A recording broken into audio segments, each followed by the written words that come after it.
Kesalahan juga sering terjadi pada pilihan kata. Sebelum titik dua itu tidak ada spasi. Jadi, sebelum titik dua. ya, sebelum titik dua. Sebelum semua Sebelum tanda baca. Ya.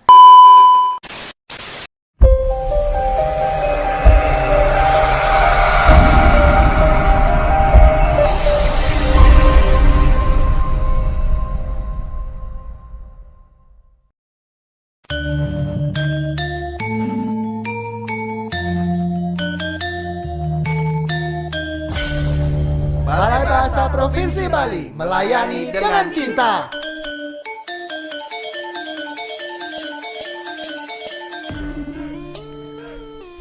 Salam bahasa, sahabat bahasa di mana saja sahabat bahasa berada. Senang sekali saya Nyoman Sutrisna dapat kembali hadir menemani sahabat bahasa dalam program Bincang Bahasa dan Sastra, sebuah program yang digagas oleh Balai Bahasa Provinsi Bali untuk menyampaikan informasi kebahasaan dan kesastraan kepada masyarakat.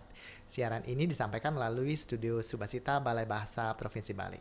Sahabat bahasa, pertemuan sebelumnya dengan narasumber yang sama hari ini, topik yang dibahas adalah permasalahan kebahasaan dalam artikel jurnal ilmiah. Seperti janji saya waktu itu, berikutnya kami akan membahas lebih rinci lagi. Yang kami bahas hari ini adalah kasus kesalahan penggunaan bahasa dalam jurnal ilmiah. Pembahasan kami akan lebih banyak berkutat dalam kasus-kasus yang ditemukan di penulisan jurnal ilmiah.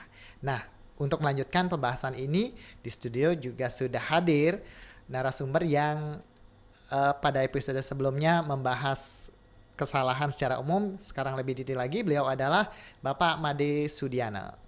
Pak Made, selamat datang kembali Pak Made. Kita melanjutkan lagi pembahasan kita.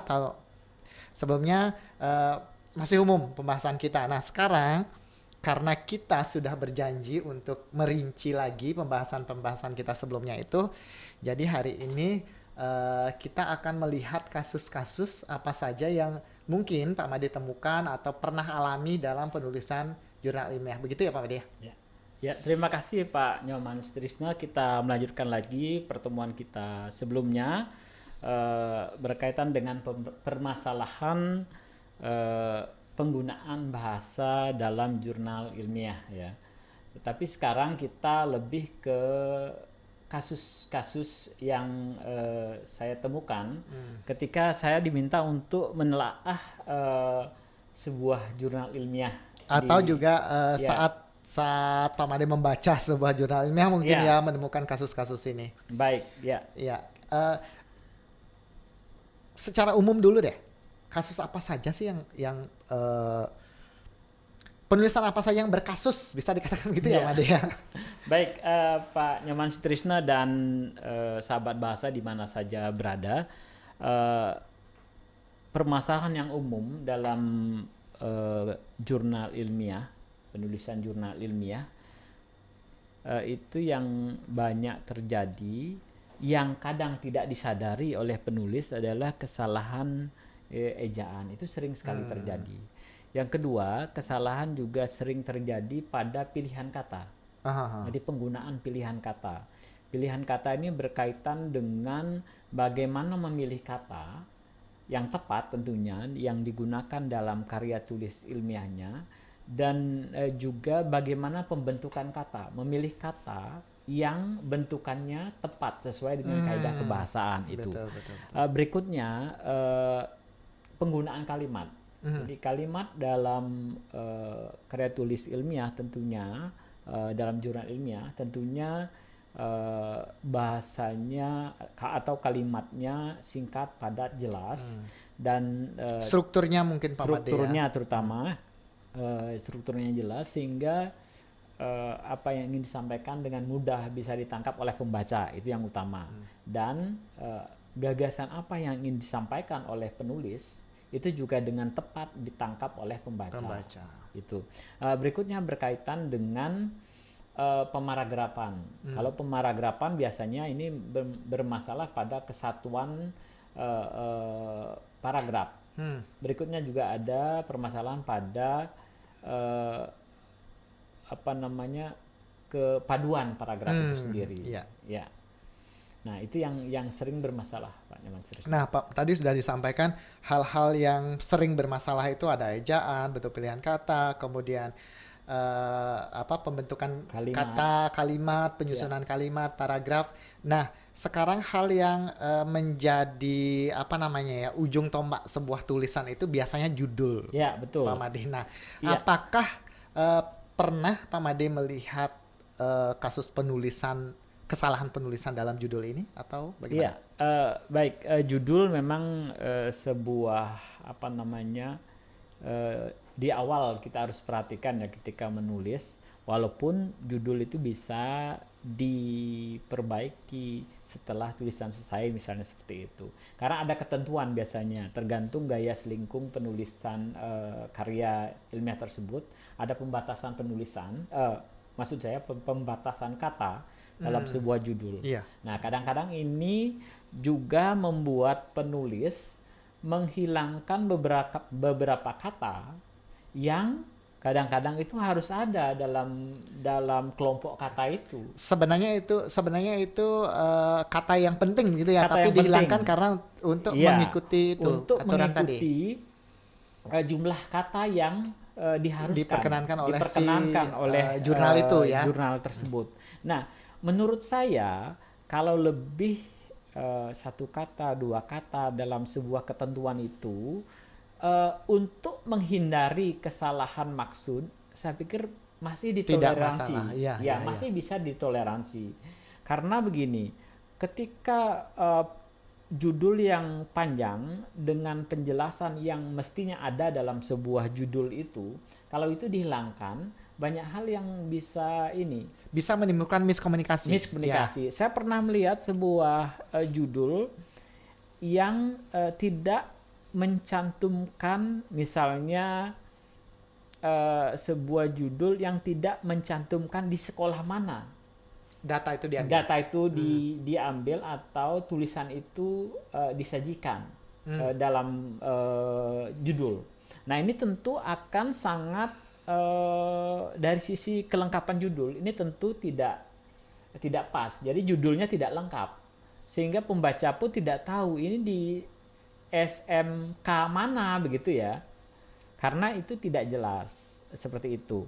Nah, ini berkaitan juga dengan nanti ketika penyajian judul itu, ketika kelompok kata tidak pas, ada yang dikurangi. Misalnya begini Pak Nyoman, pernah terjadi saya melihat seharusnya ada kata hubung di dalam judul itu, karena untuk menghemat jumlah kata tadi itu dihilangkan. Ini fatal sekali karena dia tidak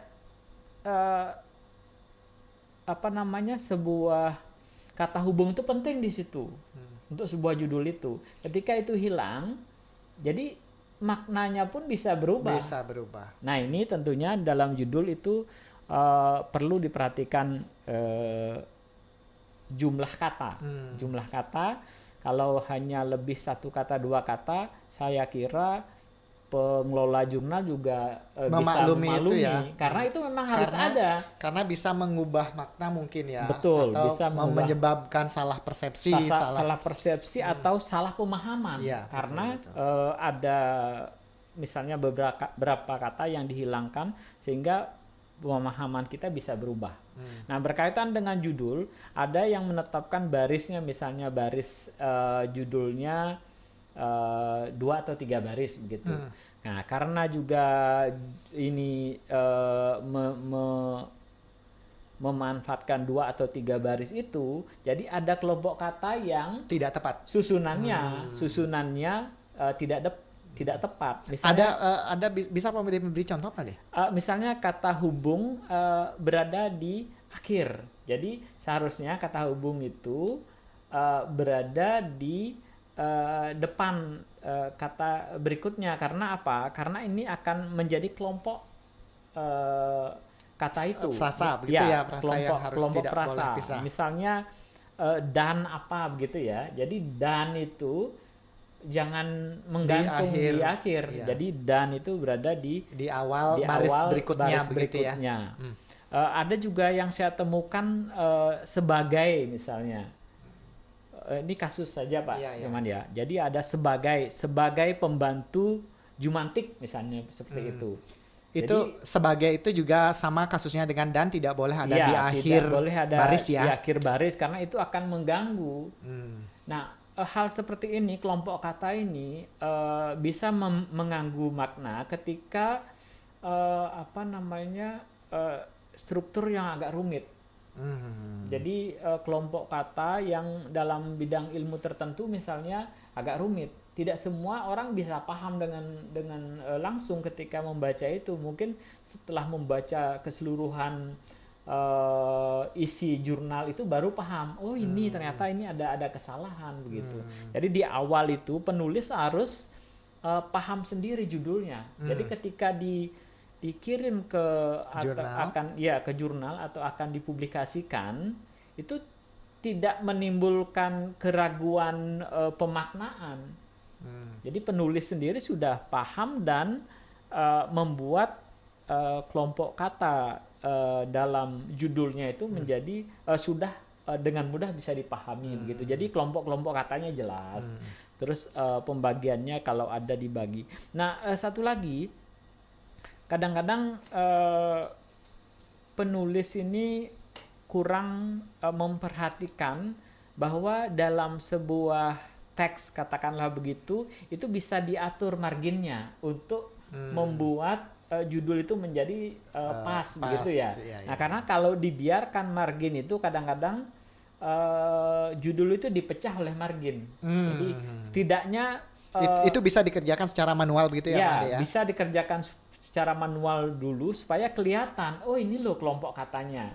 Jadi pembaca awal misalnya yang menerima naskah itu sudah paham dan itu tidak menimbulkan masalah dalam kelompok kata itu. Itu dari sisi kelompok kata. Nah, Pak Made saya salah sedikit kembali tadi yang Pak Made sampaikan ada contoh-contoh tadi ada sebagai kemudian ada di secara umum bisa dikatakan sebagai kata tugas begitu ya. Kelompoknya itu ke belakang ya Pak Made ya, bukan dengan kata di depannya begitu ya. Betul, kelompoknya itu menjadi bagian kelompok. Ya, kata. Misalnya metode pengajaran yang efektif di sekolah. Berarti yang pindah ke baris berikutnya itu adalah di sekolahnya. Di sekolah, bukan metode pembelajaran efektif di berikutnya sekolah. Nah, itu yang menimbulkan kerancuan. Nah, yang mengganggu juga kelompok kata yang memang padu. Ya, sudah padu. Jadi itu disesuaikan juga. Ya. Berikutnya penggunaan ejaan, Pak Nyoman Sutrisno. Jadi masih tetap dalam judul dulu ya. Masih dalam judul ya. Penggunaan ejaan. Jadi penggunaan ejaan yang sering bermasalah adalah penggunaan misalnya titik 2 yang menggunakan anak judul misalnya, menggunakan anak judul. Kadang-kadang titik 2 itu dalam ejaan kan seharusnya sebelum titik 2 itu tidak ada spasi. Jadi, sebelum titik 2? Sebelum titik 2. Sebelum semua sebelum tanda baca. Sebelum tanda baca itu tidak boleh ada spasi. Nah, itu kadang terjadi dibuat spasi. Nah, ini kesalahan bisa terjadi ketika titik 2 itu dianggap kata. Dia berada di akhir. Dia berada di akhir judul itu. Jadi karena dianggap kata oleh komputer, dia akan diletakkan di depan. Jadi di depan baris berikutnya. Ini terjadi. Misalnya ada sebuah judul, kemudian titik 2 sebuah studi kasus gitu misalnya seperti itu ya, kasus seperti itu ya. Diberi spasi itu, titik 2 itu dihitung kata. Jadi dia pindah ke bawah. Ya, ketika dihitung kata dia akan pindah ke bawah. Dan makna titik 2 ini akan meragukan. Ini betul, akan ada yang tidak ngeh model seperti itu, Pak Nyoman. Nah, berikutnya termasuk juga tanda koma gitu ya, tanda perincian gitu ya. Nah, selain itu yang sudah pasti ya dalam judul itu tidak ada tanda titik ya. Karena di judul tidak ada tanda titik. Itu sudah umum, tidak mungkin ya. Ada tanda tanya itu biasanya untuk jurnal ilmiah itu biasanya tidak menggunakan judul seperti itu.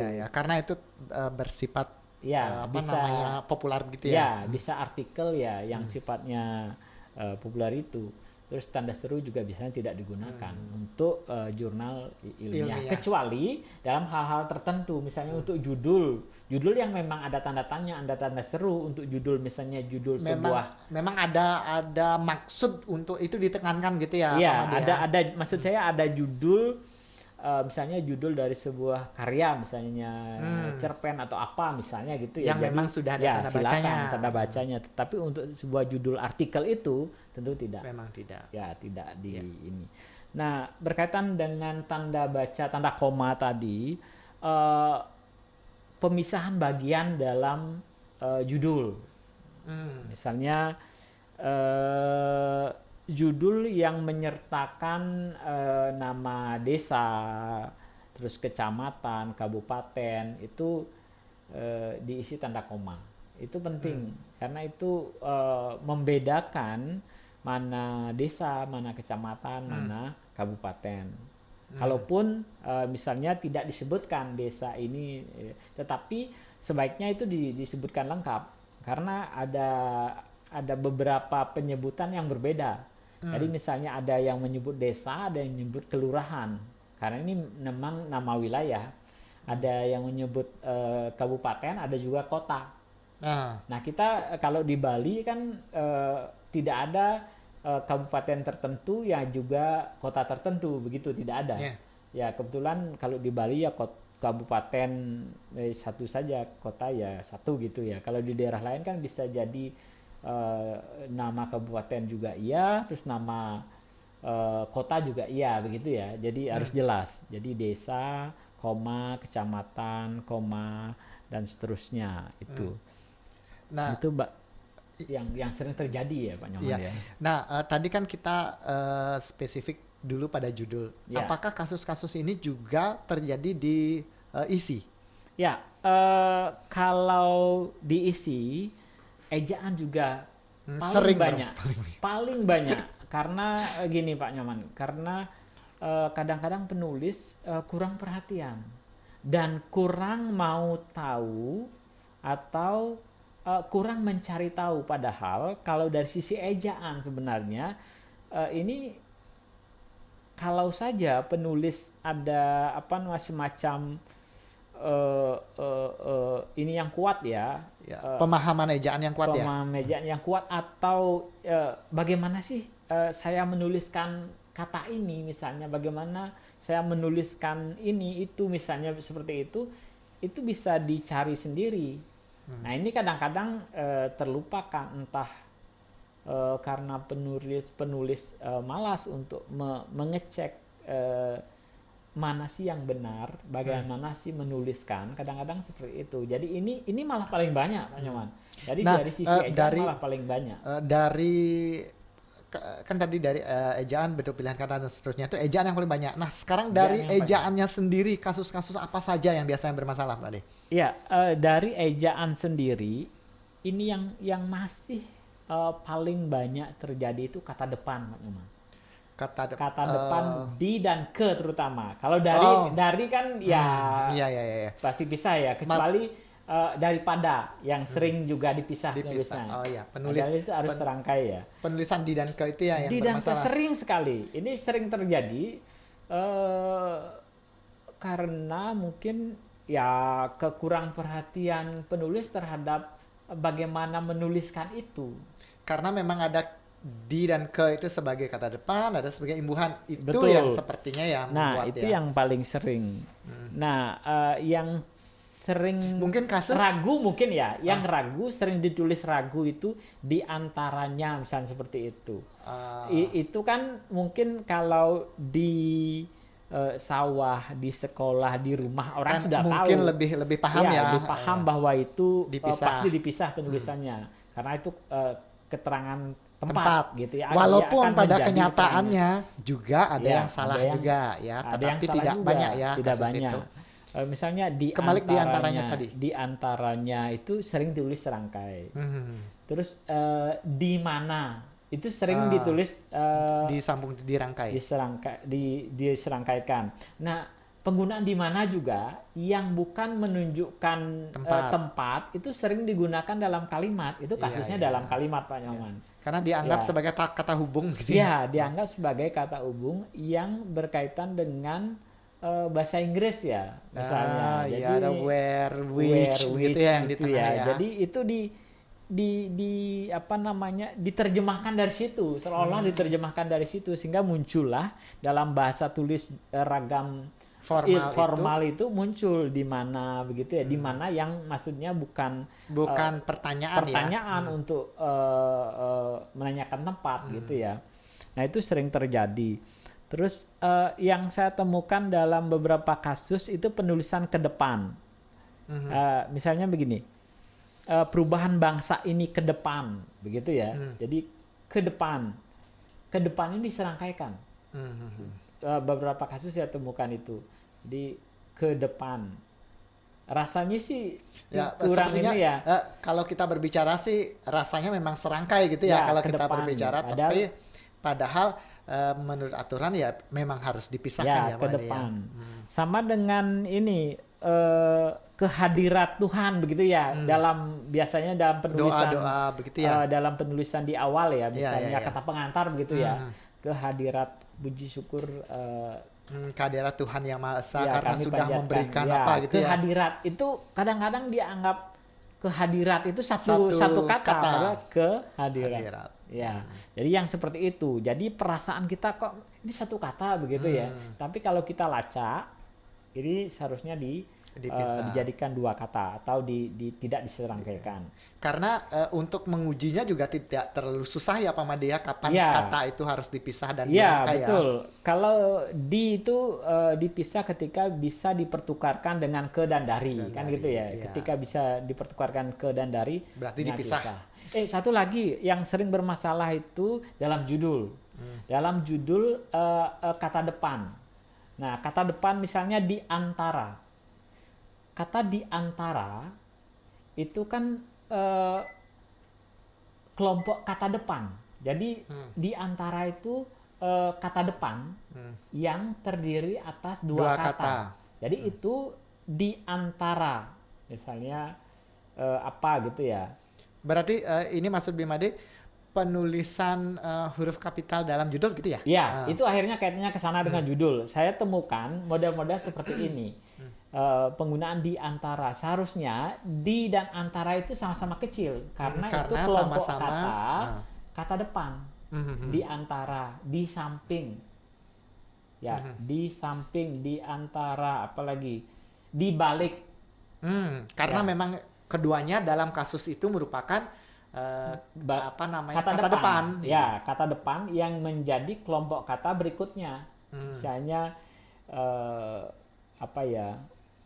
di balik perkemahan ya, itu misalnya ya di balik itu ya itu satu kelompok kata sebagai kata depan. Jadi kata depan di samping, di atas, di dalam termasuk seperti itu kelompok frasa maksud saya kelompok kata depan. Ya, yang terdiri atas dua kata.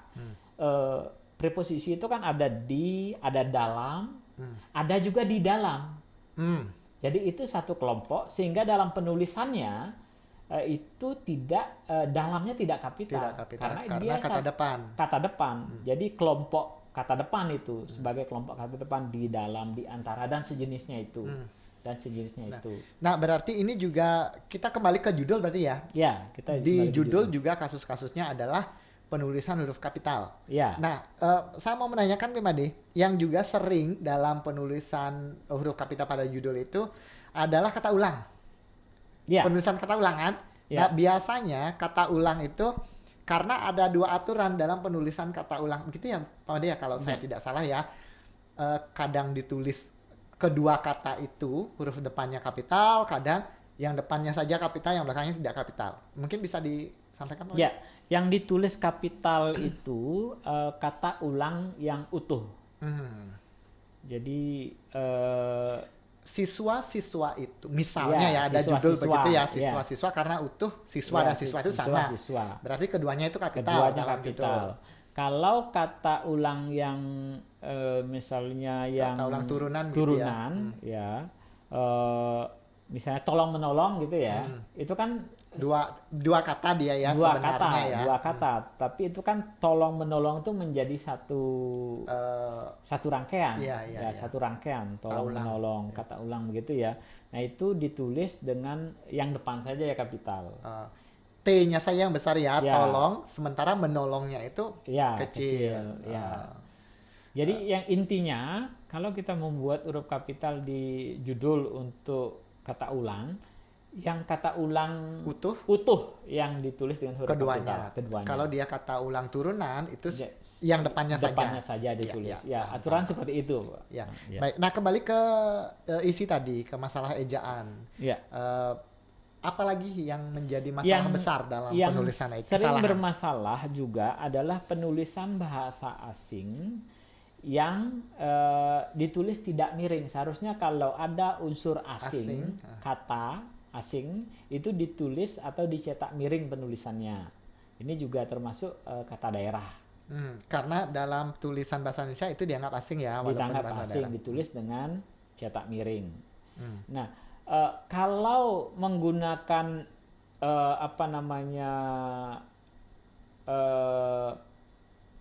keterangan misalnya, jadi unsur atau kata Indonesianya dulu dimuat, ditulis, baru di dalam kurung kata asingnya. Misalnya mau dijelaskan seperti itu, dalam kurung cetak miring kata asingnya. Jadi kata Indonesianya dulu dijelaskan. Nah berikutnya kalau mau menyingkat. Maaf Mbak Desa, setelah lagi ke masalah kata asing tadi. Ya. Kalau memang dia memang kata asing, kata asing itu cetak miring. Tetapi tidak untuk nama kegiatan yang berbahasa asing, begitu. Betul. Ya? Untuk nama, misalnya nama hotel yang menggunakan bahasa asing tidak dicetak miring karena itu menjadi nama. Jadi nama dari bahasa asing, bahasa daerah itu tidak dicetak miring karena itu nama. Gitu. Jadi itu nama tidak dicetak miring. Nah, selain nama itu tentu dicetak miring. Kalau dia kata biasa begitu ya? Ya, kalau kata biasa. Nah, ini sering terjadi. Berikutnya tadi saya menyebut penyingkatan. Jadi yang disingkat itu yang di dalam kurung. Jadi disebutkan dulu lengkapnya baru disingkat, bukan disingkat dulu baru dikurung lengkapnya, tidak begitu ya? Ya. Kecuali mungkin ada penjelasan tertentu yang menyebut itu. Artinya untuk menjelaskan itu berbeda ya, kasusnya kasus yang berbeda. Nah, sering juga Pak Nyoman penyebutan nama kabupaten, kota yang tidak diikuti oleh nama kota atau nama kabupaten. Ini sering terjadi. Ini berkaitan dengan nama geografi juga. Misalnya Selat laut, Bali, gunung gitu ya. Nah, ketika tidak diikuti dengan nama. Misalnya Selat Bali begitu ya, pasti kapital karena ada Bali itu. Ya, ada Bali itu, dan selat ini menjadi nama. Selat Bali, nama selat. Selat Bali seperti itu. Nah, kalau dia tidak ada nama, selat itu akan jadi kecil ya Pak Mandia. Seperti misalnya misalnya contoh kalimat dari Bali ke Sumatera saya melewati 2 selat. Mungkin itu 2 selat. S-nya kecil gitu ya. Kalau saya melewati Selat Bali dan selat apa berarti kapital karena ada namanya. Baik. Nah, ini juga yang lain. Saya temukan juga penulisan misalnya otonomi gitu ya. Otonomi itu ditulis kapital. Mengapa kapital? Ini kadang-kadang penulis mungkin tidak menyadari mengapa dia menulis dengan kapital itu. Jadi konsisten. Semua yang berkaitan dengan otonomi itu ditulis kapital. Ya, misalnya perubahan pelaksanaan pemerintah dengan otonomi pada daerah kabupaten kota telah melahirkan perubahan yang signifikan, terutama yang berhubungan dengan perilaku pembangunan misalnya seperti itu. Jadi otonomi itu ditulis dan ini konsisten. Nah, Padahal itu kata biasa kan? ya, dari itu seharusnya tidak mengapa kapital begitu ya, Ah. kecuali itu menjadi nama Nama sebuah kegiatan atau apa ya? produk hukum Iya, atau iya. apa begitu ya. Itu yang semestinya diperhatikan. Dan yang kecil-kecil juga misalnya penulisan praktik itu ya. Praktek Ya, karena memang di masyarakat praktek yang banyak ya. Ya, praktek yang sering ditulis dan itu ya. Padahal yang formal bentuk bakunya itu praktik ya, Ya, kalau ditulis praktik. ya. Yang berkaitan dengan ejaan seperti itu juga metodologi, seharusnya metodologi. Ya, ditulis Ya, metodologi. ya, begitu. metodologi Yang gitu betul, seharusnya. ya. Karena itu ya menjadi sudah bukan metode lagi, tapi metodologi. Itu lain dengan metode seperti itu. Itu Apalagi yang sering Pak terjadi. Kalau tanda baca ya tanda koma, kebetulan tadi saya sudah sempat menyampaikan tanda koma. Tanda koma itu sering tidak digunakan dalam penjelasan, misalnya. Penjelasan, maksud saya begini. Misalnya hal itu telah melahirkan perubahan yang signifikan. Nah itu kan harus ada titik. Sudah boleh titik ya. Iya. Mau dijelaskan lagi, terutama yang berhubungan dengan perilaku pembangunan, misalnya seperti itu.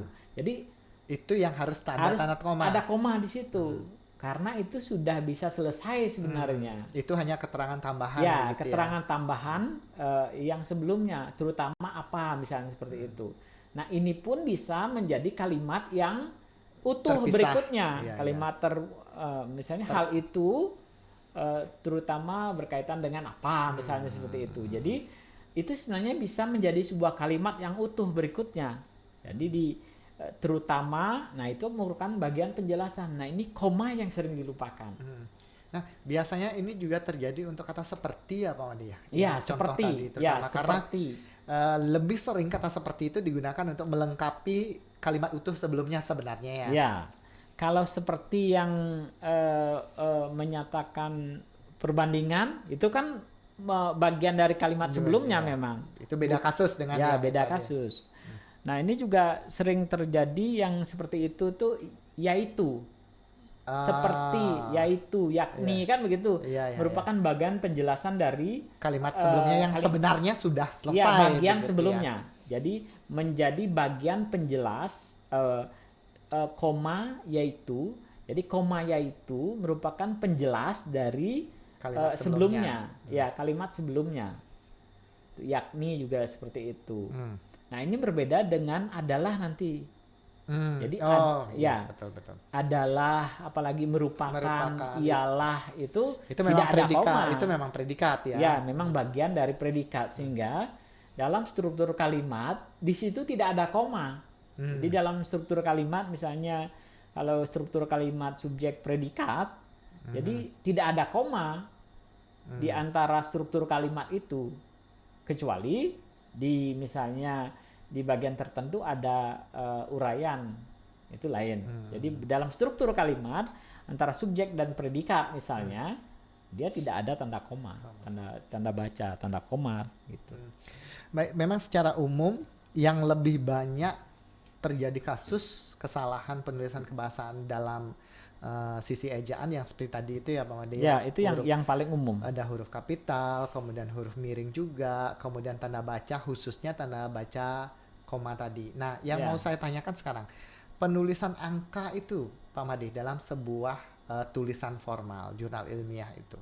Kapan angka itu harus ditulis angka, kapan dia harus ditulis huruf? Ya. Ada beberapa hal yang perlu diperhatikan ketika kita menulis menggunakan angka ya, teman-teman ya. Nah, angka ditulis ketika dalam rincian. Rincian yang dimaksud itu adalah misalnya dalam sebuah kejadian, kita contohkan sebuah kejadian. Dalam kejadian itu 5 orang meninggal dunia, 2 orang luka berat dan 1 orang luka ringan. Misalnya seperti itu kan rincian itu. Nah itu ditulis dengan angka. Jadi 5, 2, 1 itu ditulis dengan angka. Nah, ketika kita bukan rincian. menguraikan misalnya menguraikan nih, hal tersebut dibagi menjadi 2 bagian Iya. misalnya. 2 itu ditulis dengan huruf. Nah, Nah, kalau 2 itu kan satu kata. Kalau lebih dari 3 kata itu ditulis dengan angka. berarti satu kata, 2 kata itu ditulis dengan apa Ya. namanya? Dengan huruf begitu ya. Ya. Tetapi kalau 3 kata, 3 atau lebih. oh tiga lebih. atau lebih itu Ya, 3 atau lebih ditulis dengan huruf. dibagi menjadi 57 bagian. Begitu misalnya itu huruf ya. Ya, 57. 57 ya. Itu 3 ya, sudah 3. Kecuali sudah lebih, 50 bagian itu ya, baru 50 ditulis. ya, Oke. ditulis dengan angka. Nah, ini bisa dilihat kembali di ejaan Pak Nyan, supaya kita lebih ini ya, lebih yakin kita menuliskan apa yang kita tuliskan itu, kita lebih yakin dengan tulisan kita seperti itu. Nah, sekarang kalau tadi sudah yang lebih banyak, ada kasus lain lagi Pak Made dalam sisi ejaannya? Tadi yang belum saya sampaikan itu antara lain juga ya, penjelasan yang sama seperti, yakni antara lain itu yang sering juga. tanda Ini kan koma itu ya? tanda koma itu antara lain, tanda koma sebelum antara lain itu tanda koma. Itu sama dengan seperti yakni, yaitu, antara lain. Itu kan menjelaskan memberi penjelasan pada bagian yang sebelumnya. Jadi tanda koma itu penting di situ. Tanda koma itu menjadi penting di situ. Nah, yang berlebihan seharusnya tidak ada tanda koma di isi tanda koma, misalnya penggunaan sehingga. Sehingga itu kan kalimat majemuk ya, bertingkat ya, kalimat kompleks kalau kita istilahkan dengan istilah sekarang ya, kalimat kompleks. Jadi sehingga itu tidak bisa diletakkan di awal kalimat sebagai awal dalam sebuah kalimat, tidak bisa. Dia berada di tengah, intra. Dan itu tidak boleh tanda koma sebelum sehingga itu. Ini sering terjadi, malah ditambah dengan koma. Memang ada penekanan di situ sehingga gitu ya, sehingga ada kesannya ada koma, tetapi itu tidak. Nah, yang menggunakan koma itu tetapi. Oh iya. Tetapi sebelum tetapi menggunakan koma itu juga sering dilupakan. Nah, yang sering bermasalah tetapi diletakkan di awal kalimat, itu yang salah juga. Karena fungsi tetapi adalah sebagai penghubung intra kalimat. Kalau menggunakan kalau misalnya dalam sebuah paragraf kita menggunakan tetapi untuk membedakan kalimat yang satu dengan kalimat yang lain, gunakan akan tetapi untuk mempertentangkan kalimat sebelumnya dengan kalimat berikutnya. Itu juga akan tetapi. Juga ada kata namun juga ya yang namun juga sering bermasalah. Ya. Namun saya sering juga menemukan namun diletakkan di tengah. Karena dia antar kalimat. Ya, antar kalimat. Fungsinya penghubung antar kalimat. Itu artinya namun bisa di depan. Namun bisa di depan. Nah, yang sering digunakan dalam kalimat informal, namun itu sering digunakan untuk menggantikan tetapi. Padahal walaupun maknanya sama gitu ya, tapi penggunaannya berbeda. Penggunaannya berbeda. Ini lebih sering digunakan dalam kalimat informal. Jadi dalam kalimat bahasa yang lisan, santai, bahasa mungkin lisan, ya, bahasa yang santai. Itu sering terjadi. Nah, Pak Made, bagaimana dengan penggunaan kata yang berlebih itu, Pak Made? Terutama dalam kata-kata hubung ya. Ya. Penggunaan walaupun tetapi biasa. Ya, walaupun kan? tetapi sering. Walaupun tetapi terus melainkan, walaupun tetapi itu sering terjadi. Ya. Seharusnya kata hubung yang digunakan dalam kalimat majemuk yang terdiri atas 2 klausa, kalau kita berbicara agak teoritis ya Pak Nyoman ya, terdiri atas 2 klausa, penghubungnya hanya 1. Jadi kalau kalimat majemuk bertingkat, kita sebut kalimat kompleks.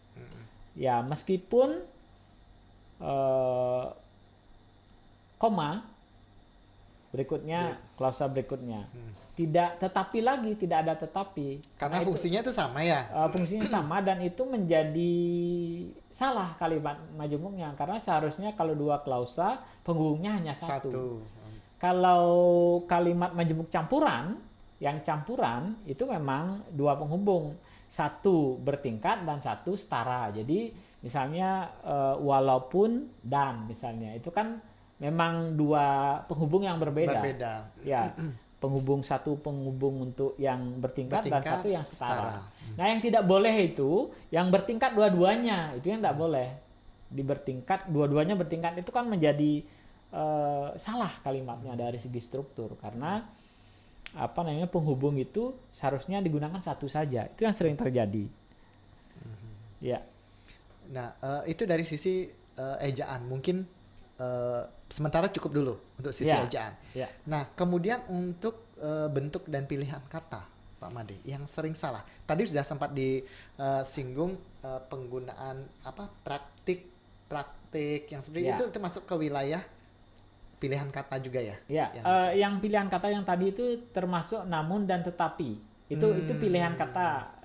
Misalnya kalau kalau intra kalimat gunakan tetapi, bukan namun.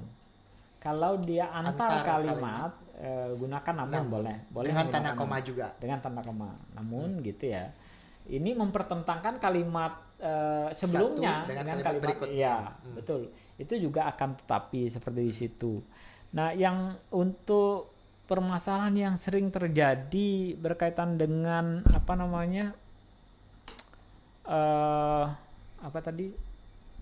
pilihan kata. Nah, pilihan kata yang paling sering saya temukan adalah penggunaan dari terdiri dari. Ya, terdiri dari. Kami menyarankan untuk menggunakan terdiri atas. Karena memang pasangannya pasangannya itu terbuat dari gitu ya. Jadi pilihan kata yang digunakan di sana itu terdiri atas. Jadi atas bukan dari begitu. Jadi pasangannya memang terdiri atas, itu memang berpasangan. Memang berpasangan, terbuat dari gitu terbuat dari. Nah, apa lagi ya? Nah, yang rancu itu juga penggunaan pada dan kepada. Ya, pada dan kepada juga sering. Nah, surat ini ditujukan kepada, begitu ya, orang. Ya, diikuti oleh orang biasanya. Ya. Iya, kepada untuk orang ya. Iya, kepada untuk orang. Jadi biasanya digunakan untuk menunjukkan tempat. Ya. Ke atas, ke bawah, begitu ya, menunjukkan tempat. Iya. Kemudian kalau pada memang ada tujuannya pada itu, tetapi tidak ke orang. Oh, yang pada ya, betul ya. Bukan ke orang. Saya letakkan pada sebuah gitu ya. Kayaknya pada sebuah kapal kan gitu ya. Jadi pada dia memang di situ, bukan kepada di situ. Tetapi kalau sudah menuju ke orang, itu yang digunakan adalah kepada. Nah, kepada yang sering digunakan ke itu sebenarnya bahasa lisan, Pak Mang. Jadi itu penggunaan bahasa lisan yang karena merasa terbiasa itu masuk dalam bahasa tulis. Nah, ini sering saya sampaikan, perlu kita menyadari bahwa kita menggunakan ragam tulis yang formal. Jadi juga diperhatikan pilihan katanya, kata mana yang tepat untuk digunakan dalam kalimat yang formal ini, karena keformalan ini penting dalam sebuah karya tulis ilmiah. Itu. Nah, berkaitan juga dengan jam dan pukul. Dalam karya tulis ilmiah itu mungkin akan kelihatan itu dalam pemakaian formal. Jadi pukul yang lebih tepat digunakan untuk waktu, dan jam itu untuk durasi. Karena memang di masyarakat saat kita berbicara penggunaan pukul dan jam itu masih rancu ya masih rancu dan wajar sering saja. Dan wajar saja karena itu ya ragamnya ragam santai, ragam informal begitu ya. Tetapi kalau kita menyadari bahwa kita menulis dalam ragam formal, ini seharusnya tidak terjadi. Ini seharusnya tidak terjadi. Nah, berarti untuk wilayah pilihan kata mungkin yang pilihan kata lagi yang sering ragam informal yang masuk itu penggunaan kata maka. Ya. Oleh karena itu jadi maka itu tidak perlu digunakan lagi. atau ada kata jika tidak perlu ada kata maka lagi, karena maka itu memang digunakan dalam situasi tidak formal. Saya kalau mengedit, saya sering menghilangkan kata maka, dan itu tidak mengubah makna. Tidak mengubah makna.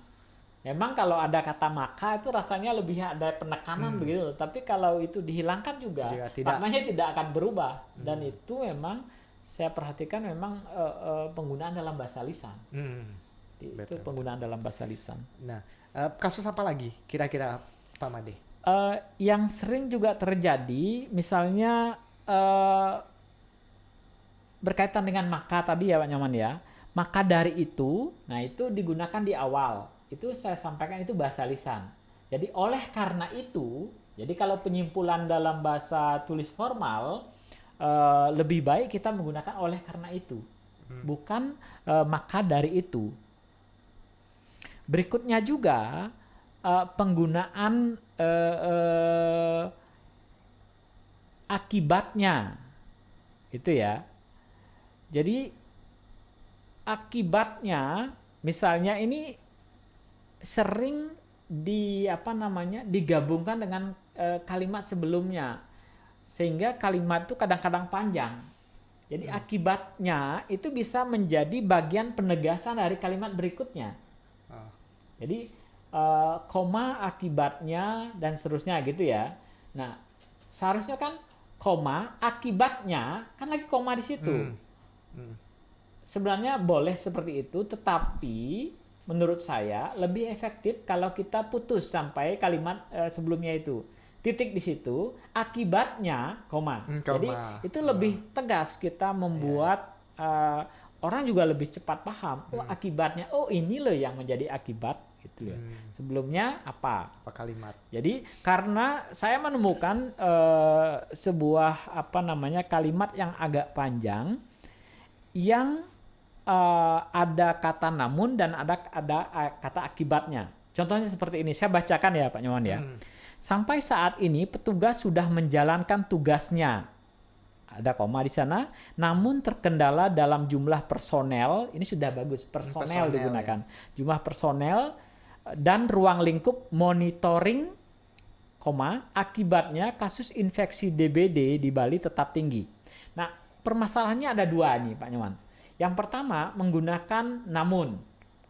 Berikutnya di sana ada akibatnya.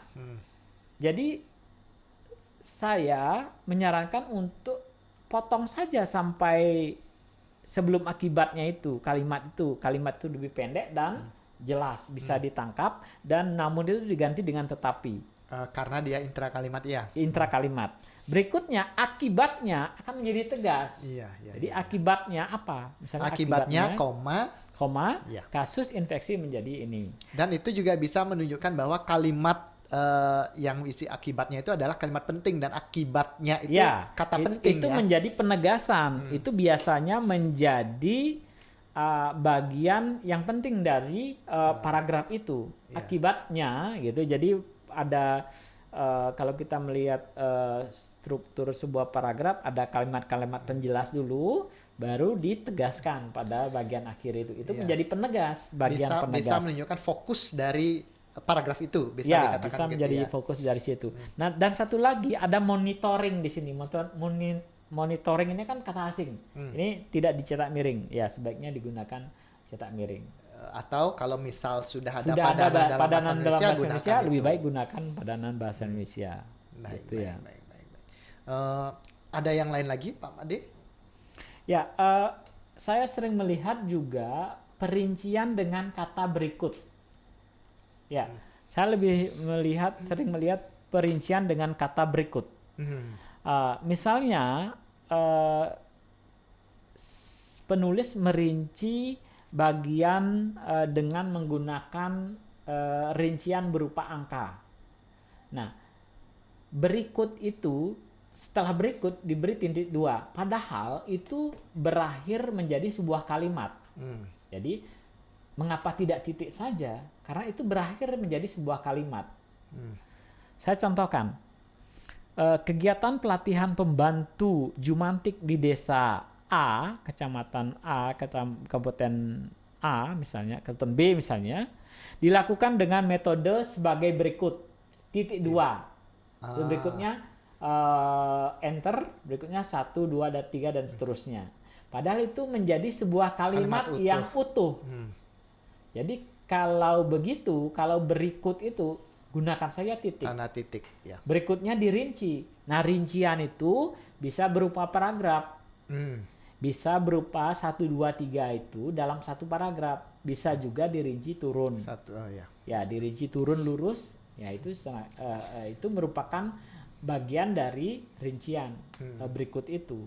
Ini bisa berupa paragraf dia. Iya. Dan yang sering terjadi. Dan dalam rincian itu juga tetap mengikuti kaidah penulisan kalimat, kata depannya huruf kapital. Gitu ya, huruf depannya ya. kapital. Nah, berkaitan dengan rincian seperti ini ada beberapa cara. Kalau dia berupa kata yang berkaitan dengan belum selesai artinya gini ya, kalimatnya, rincian itu bisa dengan tanda koma, kata atau kelompok kata. Kalau dia berupa klausa yang panjang atau kalimat bisa dengan, kalau kalimat bisa dengan titik, kalau klausa bisa dengan titik koma. Ya. Kalau dia berada di dalam perincian, jadi bagian dari rincian, bagian dari kalimat sebelumnya, terakhirnya ada titik. Jadi itu bagian kalimat secara keseluruhan. Ya, jadi 1 klausa titik koma, 2 klausa titik koma, 3 klausa kalau itu berakhir titik. Ya, karena itu bagian dari kalimat. Nah, perincian itu dengan titik 2 yang atas ya. Yang sebagai berikut titik 2 begitu ya maksudnya Pak De? Sebagai berikut itu titik memang kalau sebagai berikut. Kalau dia rincian menjadi bagian dari kalimat bisa titik 2. Jangan menggunakan kata berikut. Paham. Kalau dia sudah sebagai berikut itu sudah henti ya. Sudah berhenti sebagai sebuah kalimat. Itu. Baik. Ada lagi kasus-kasus lain yang biasa Pak Made temukan? Yang permasalahan sering terjadi juga dari sisi penulisan. Kasus yang terjadi itu, yang pernah saya perhatikan itu karya tulisnya biasanya menggunakan abstrak ya, untuk menyebut bagian awal itu ya, bagian awal tulisan itu ada abstrak ya. Ada yang menyebut dengan ringkasan. Itu dalam karya tulisnya kurang tepat ya. Sebaiknya gunakan abstrak ya. Nah, ada pilihan yang juga kurang tepat, simpulan dan kesimpulan. Ya. Itu juga sebaiknya menggunakan simpulan. Itu merupakan hasil menyimpulkan. Hasil menyimpulkan itu namanya simpulan. Di samping dia lebih lebih singkat, dia juga lebih pas digunakan simpulan. Dan ini sudah umum digunakan Pak Nyoman. Jadi kalau dulu masih bervariasi, masih bersaing penggunaan kata kesimpulan dan simpulan itu.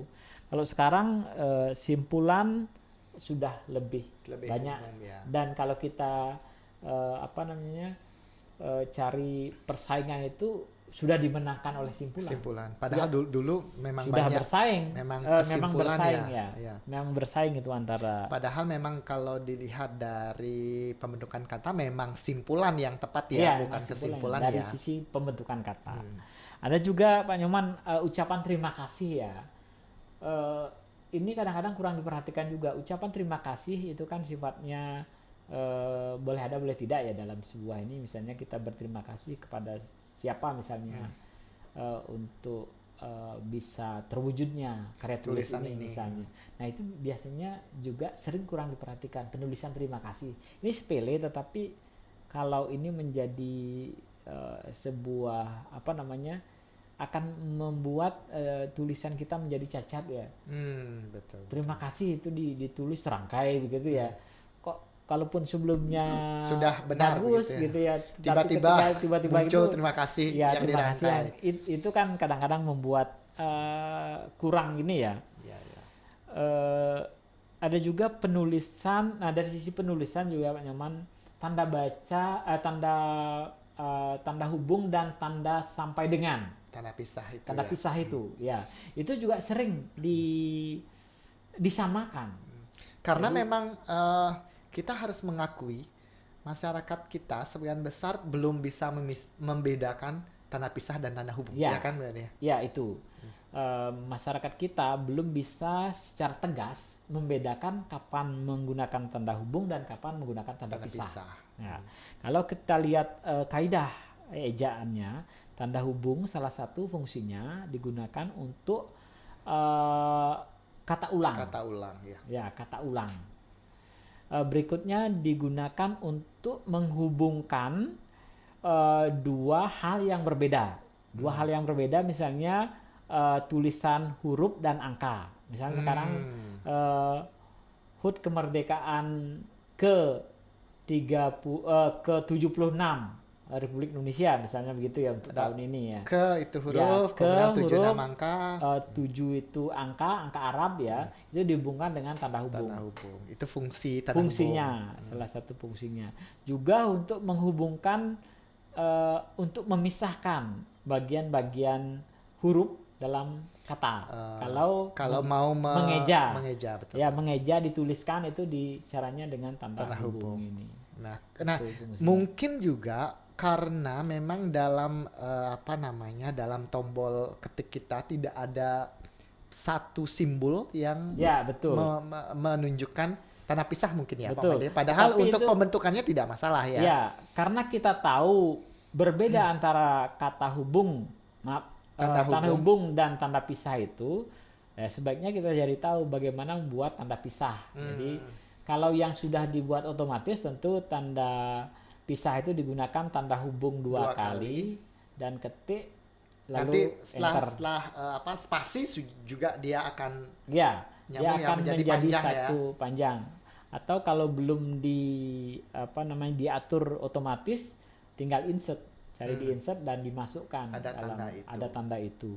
Dan ini penting disampaikan kepada penulis perbedaan itu. Nah, tanda pisah itu digunakan untuk makna yang menyatakan sampai dengan. Ya, misalnya halaman 2 sampai 5 Dua gitu misalnya, sampai dengan 5. itu digunakan tanda pisah. Tanda pisah. Dan sebelum dan setelah tanda pisah itu tidak ada spasi. Nah, tanda hubung yang sering ditulis spasi. Sebelum dan setelah tanda hubung itu tidak ada spasi. Nah, berkaitan dengan ini juga tanda dalam kurung juga. Dalam kurung kurung buka tanpa spasi. Langsung Isinya tanpa tutup. spasi kurung tutup. Ini juga sering terjadi. Nah, untuk tanda garis miring sering juga terjadi antara garis sebelum dan setelah garis miring itu diberi spasi. Padahal tidak ya. Tidak harus ada spasi. Ya, tidak boleh ada spasi di situ. Baik. Nah, yang berkaitan dengan tanda hubung juga, Pak Nyonan. Nah, ada yang menggunakan malah dalam judul ini, misalnya sudah menyebut dalam judul misalnya tempat penelitiannya di desa A, kecamatan B, kabupaten C, tanda hubung provinsinya gitu ya. Padahal harusnya koma lagi di situ. Biar sejajar dengan yang Ya, tadi ya. karena itu. Itu diberi tanda hubung. Nah, termasuk juga yang sering terjadi itu dalam alamat penulis artikel di awal itu. Kan ada nama, terus ada instansi, berikutnya ada email atau pos L. Nah, berikutnya ada alamat. Nah, alamat itu sering ditulis seperti itu. Di kota, provinsi, negara kan begitu ya. Itu dipakai tanda hubung. Itu juga keliru, harusnya dikasih koma, diberikan tanda koma. Bukan tanda hubung. Iya. Sehingga kita memang membedakan antara tanda hubung dan tanda koma. Tanda pisah. Nah, berikutnya juga yang sering bermasalah adalah penulisan halaman. Halaman yang disingkat. Sering ditulis HL. Ya, seharusnya kalau menyingkat H, L, dan M. Titik. Jadi ini ada aturan dalam ejaan penyingkatannya seperti itu. Nah, kalau yang menggunakan bahasa asing ada juga yang menggunakan P ya, page ya. P titik begitu ya. Tapi untuk bahasa Indonesia saya sarankan untuk menggunakan halaman saja. Iya, karena memang ada ketentuannya itu ya. Ya, halaman. Berkaitan dengan ini juga memang ada apa namanya yang otomatis ya, menggunakan P itu ya, saya pikir itu ya dipersilakan otomatis ya itu. Nah, penulisan tabel yang sering menjadi permasalahan dalam penulisan tabel yang menggunakan angka, misalnya tabel 1.1. Jadi tabel 1.1 misalnya begitu ya, itu tidak ada titik lagi di belakang. Betul. Ya. Kalau tabel 1 juga tidak ada titik. Kalau ada angka lagi di belakangnya, tabel 1.1 di belakangnya tidak ada titik lagi. Kalau hanya satu angka, tabel 1 begitu saja. Tidak ada tanda baca apapun. Tabel 1 gitu ya. Tabel 1 dan seterusnya. Ada lagi kasus lain, Pak Made? Ya, yang sering juga bermasalah itu penggunaan tanda titik 2 yang tadi sudah saya sebut di awal. Sebelum tanda titik 2 itu kan tidak ada spasi. Nah, tetapi dalam misalnya keterangan gambar, misalnya gambar 2.2, keterangannya apa? Itu sering dibuat spasi.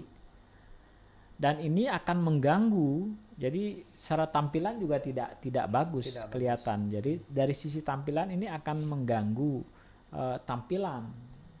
Nah, berkaitan dengan penggunaan tanda baca, Pak Nyoman. Jadi kalau kita tepat menggunakan tanda baca, tidak ada gangguan sebenarnya dalam tulisan itu. Nah, kalau kita salah menggunakan tanda-tanda baca itu bisa mengganggu, bisa mengganggu tampilan. Kelihatan sekali itu kalau kita terbiasa melihat melihat sekilas juga terlihat bahwa ada sesuatu yang salah di sana. Ya, ada sesuatu yang salah dan mengganggu, dan itu kelihatan tidak rapi. Coba kalau kita perhatikan penulisannya itu ada kelihatan akan rapi begitu ya. Kelihatan akan rapi.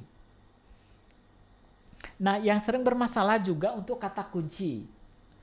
Kata kunci yang digunakan biasanya titik 2. Ada juga beberapa penulis menggunakan titik koma. Padahal yang tepat di situ digunakan adalah tanda titik 2. Untuk yang lain dalam sebuah kata kunci itu tanda koma yang digunakan. Titik 2 kata kunci apa? 1, koma. Ya, kata kunci itu bisa berupa kata, bisa juga berupa kelompok kata. Ya. Walaupun namanya kata kunci gitu satu ini ya. Tapi bisa frasa juga di sana ya.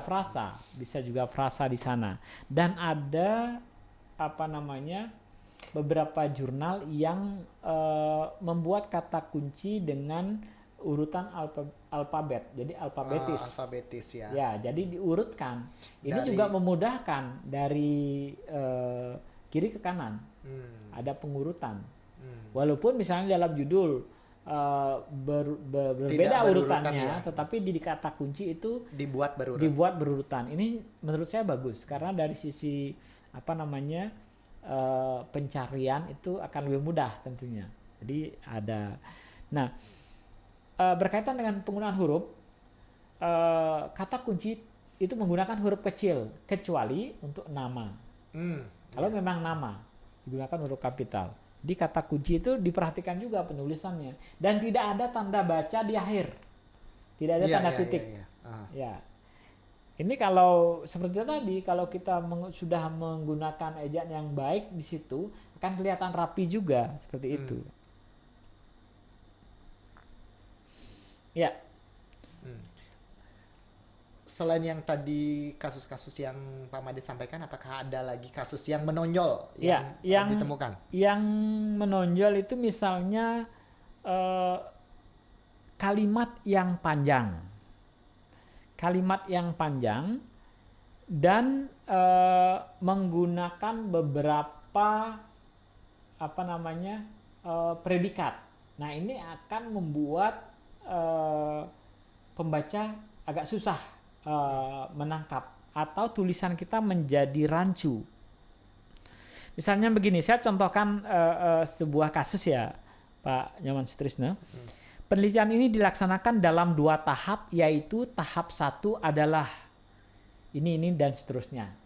Jadi di sana kalau kita perhatikan, dalam penelitian ini dilaksanakan dalam 2 tahap, yaitu tahap 1 adalah pembuatan silase komplit berbasis limbah dan seterusnya. Dan tahap 2 yaitu, nah itu kan itu panjang begitu, padahal ini bisa dipecah-pecah ya. Dipecah-pecah menjadi beberapa kalimat, minimal itu 3 kalimat, bisa lebih. Karena sebaiknya kalimat dalam sebuah karya tulis ilmiah itu singkat, padat, dan jelas. Jadi bagaimana kalau kita buat seperti ini misalnya, penelitian ini dilaksanakan dalam 2 tahap. Titik. Oh, dipahami 2 tahap. Nah, berikutnya tahap pertama, koma. Apa tahapannya? Titik lagi. Tahap kedua, koma. Penjelasan. Apa? Titik lagi. Itu akan lebih memudahkan pembaca ya? Lebih memudahkan pembaca dan tidak membuat bingung. Nah, yang membuat bingung di sini, Pak Nyoman, ada dalam satu kalimat itu ada 2 predikat. Yang pertama dilaksanakan, yang kedua adalah yang mana sebenarnya ini predikatnya gitu. Nah, ketika itu dipecah ternyata jelas. Predikat kalimat pertama dilaksanakan, predikat kalimat kedua adalah. Kan begitu jadinya. Jadi ini juga membuat kalimat kita itu menjadi jelas. Jadi efektif ya. Menjadi efektif. Strukturnya juga menjadi jelas. Ya. Kalau kita mau membuat model yang lain, bisa juga dibuat karena tadi muncul yaitu adalah penjelasan dari bagian yang sebelumnya, bisa saja dibuat seperti ini. Penelitian ini dilaksanakan dalam 2 tahap, titik 2. Nah itu kan, itu pengganti yaitu. Tahap pertama adalah ini, jadi jelas. Titik 2 bagian berikutnya adalah penjelasan dari bagian sebelumnya. Setelah titik 2 itu penjelasan dari bagian sebelumnya. Itu menjadi jelas. Jadi ini menjadi kalimatnya menjadi kalimat majemuk. Jadi kalimatnya majemuk. Kalau tadi kan dipotong-potong menjadi satu kalimat gitu ya. Nah ini dibuat menjadi kalimat majemuk, tetapi jelas bagian-bagiannya itu jelas. Jadi ada titik 2 itu menjelaskan bagian yang sebelumnya. Berikutnya ada kalimat-kalimat yang ditandai dengan berikutnya ada koma. Itu kalimat-kalimat setara tentunya. Ini, dan ini kan begitu. Jadi kalimat berikutnya adalah majemuk setara. Jadi ada bagian yang dijelaskan, jadi kalimatnya ini menjadi satu kalimat, panjang sekali kalimatnya jadinya. Saya menyarankan untuk lebih baik membuat kalimat yang lebih pendek. Jadi pembaca juga sempat berpikir, pembaca juga sempat menarik napas ketika membaca berhenti susunan kata itu ya. ya. Betul. Ketika susunan kalimatnya seperti itu. Nah, tadi juga saya melihat di sini ada yang sering bermasalah itu analisa disebut di sini. Jadi seharusnya analisis. Pilihan katanya lagi. Analisis yang digunakan sebaiknya. Ada lagi juga ini Pak Nyoman, penguraian. Kalau tadi kan penguraian dengan titik berikutnya alinea baru. Nah ini penguraian dengan menggunakan uraian berikutnya masih menjadi satu kalimat. Contohnya seperti ini. Pada penelitian ini yang mati adalah itu ya. Jadi di sana tidak ada titik 2 lagi. Yang diamati adalah. Jadi sebenarnya kalau dibuat langsung ke kanan misalnya satu bisa digunakan satu Arab dikurung dalam kurung satu itu sebagai penomoran. Nah bisa dibuat turun, Ya, dirinci ke bawah. dirinci gitu ke bawah. Misalnya 1, 2, 3 dan seterusnya. Kalau dirinci ke bawah berarti yang ke belakang itu sudah sampai adalah saja. Turunnya itu masih merupakan rincian. Nah di sini kalau dia rinciannya berupa klausa, titik koma. Titik koma. Dan terakhir titik. Nah ini perincian yang sebaiknya digunakan. Nah permasalahan yang itu kan tadi yang sudah saya perbaiki, yang saya sampaikan. Yang bermasalah adalah, nah adalah titik 2, itu pasti di titik 2 masalahnya. Berikutnya penulis menggunakan huruf kapital. Padahal adalah itu masih lanjutan. Masih rangkaian ya. Ya, itu kalau kita lihat dari struktur, itu strukturnya adalah predikat. Jadi dari adalah ke belakang itu semua predikat. Sehingga seharusnya rincian itu tidak diawali dengan huruf kapital karena dia bukan, Karena memang rangkaian dari kalimat sebelumnya. Ini yang sering bermasalah. Dari uraian seperti ini biasanya yang bermasalah itu bagaimana menuliskan uraian itu, bagaimana menuliskan rincian itu yang sering bermasalah. Nah kalau rincian itu bisa selesai sebagai berikut, titik saja, terus diikuti dengan rinciannya dengan pemaragrapan, bisa dengan pemaragrapan lurus satu karena ini berkaitan dengan tata letak, misalnya 1, 2, 3 dan seterusnya dibuat turun begitu. Bisa juga diuraikan dengan pemaragrapan, menjorok ke dalam dan diuraikan. Biasanya menggunakan angka dalam kurung. Romawi. Ya, angka dalam kurung. Jadi itu bisa diuraikan seperti paragraf biasa ya. Seperti paragraf biasa. Misalnya bisa diuraikan juga dengan cara pertama koma ini, kedua ini, ketiga. Perinciannya seperti itu ya. Ya, menggunakan kata.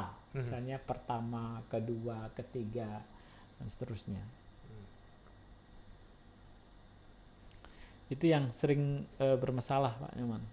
Baik, banyak yang sudah disampaikan tadi kasus, tapi secara umum kesalahan yang sering terjadi dalam penulisan karya tulis ilmiah itu seperti yang tadi sudah Pak Made sampaikan.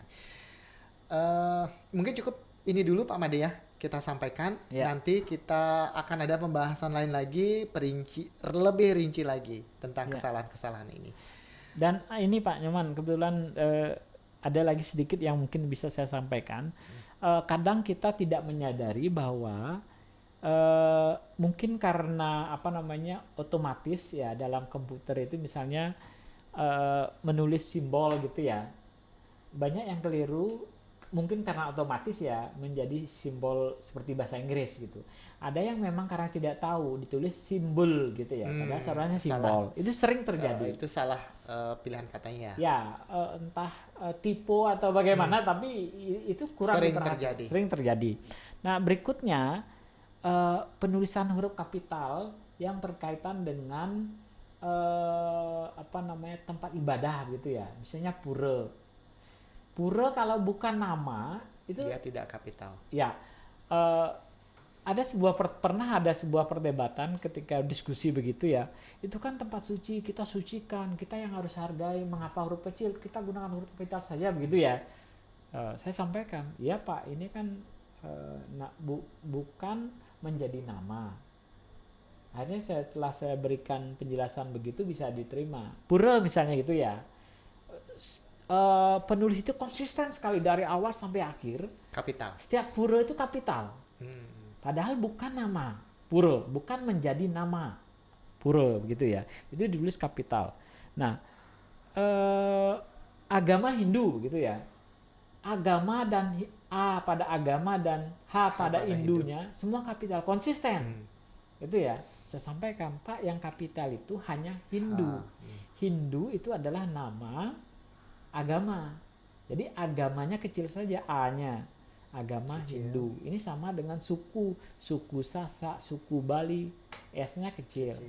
Sama dengan bahasa Bali, bahasa Indonesia. Balinya, Indonesianya yang kapital. Saya sampaikan seperti itu supaya ada pemahaman. Jadi agama Hindu hanya saja yang kapital, A-nya tidak, kecuali di awal kalimat. Betul. Nah, itu yang sering terjadi. Dan ada juga penulisan Sangyang itu ya yang sering bermasalah. Sang dan Hyang itu kan kata sandang ya, kata sandang karena ini digunakan untuk Tuhan, unsur suci. Ya, jadi digunakan huruf kapital. Yang sering bermasalah ketika kalau Hyang Widi, kan tidak masalah, ada Hyang dan Widi. Nah, kalau menulis Sang Hyang Widi gitu, ya seharusnya Sang Hyang itu satu kata. Karena itu menjadi kata sandangnya Sangyang. Jadi itu kata sandang dari Widi itu ya Sangyang, Sangyang gitu ya. itu. Walaupun ada banyak yang sering mengatakan sang itu untuk orang sehingga Sang Hyang Widi itu sebaiknya Hyang Widi saja, betul. Tetapi kalau Sang Hyang Widi, Sang Hyang itu menjadi satu kesatuan ya. Jangan di dua katakan, jadi dijadikan satu kata gitu maksud saya. Dan itu ditulis tidak dicetak miring juga karena itu menjadi nama walaupun dia kecil. Nah, berkaitan dengan nya pengganti Tuhan itu juga sering dilupakan, nya kecil dan tidak ada tanda hubung. Kalau seperti tadi, tanda hubung salah satu fungsinya untuk membedakan atau menghubungkan dua hal yang berbeda. Maksudnya manifestasi tanda hubung nya itu Tuhan ya, N-nya kapital itu tanda hubung. Itu saja mungkin tambahan sedikit. Baik, Pak Made, terima kasih banyak sudah disampaikan dan saya yakin apa yang disampaikan tadi bermanfaat untuk sahabat bahasa dan untuk saya juga. Ya, semoga bermanfaat. Iya. Dan lain kali lain ya kita bisa membahas hal lain ini. Berbincang-bincang perihal penggunaan bahasa ini. Karena ini kelihatan sepele tapi kalau sering terlupakan dan kalau kita berbincang-bincang seperti ini mungkin penulis atau masyarakat kita akan menyadari bahwa betapa pentingnya memperhatikan kaidah kebahasaan. Itu yang penting. Memperhatikan kaidah kebahasaan itu. Ya. Pak Made, terima kasih banyak. Terima kasih. Ya, mudah-mudahan kita bertemu lagi. Dan sehat selalu. Sehat selalu. Ya. Sahabat bahasa, demikian tadi pembahasan saya. Banyak yang sudah disampaikan oleh narasumber kita kali ini dan saya yakin dan sangat berharap apa yang kami sampaikan tadi bermanfaat untuk sahabat bahasa. Kita bertemu lagi dalam program Bincang Bahasa dan Sastra selanjutnya. Salam bahasa. Untuk kita.